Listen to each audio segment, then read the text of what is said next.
Kepala Dinas Kebudayaan dan Pariwisata Provinsi Sumatera Selatan Aufa Syahrizal mengungkapkan, pemerintah berencana mencanangkan objek agrowisata destinasi wisata kopi sebagai upaya lanjutan dalam mempromosikan kopi Sumatera Selatan.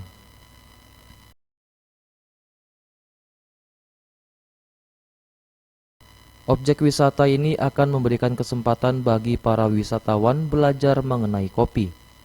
Adapun beberapa daerah yang rencananya menjadi lokasi yaitu Pagar Alam, Lahat, Empat Lawang, Ogan Komering Ulu Selatan, dan Muara Enim.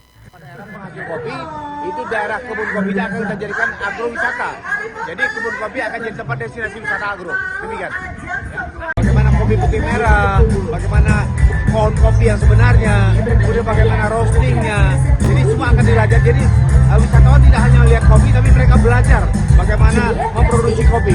Jadi betul-betul kopi akan dirasakan bagaimana bedanya.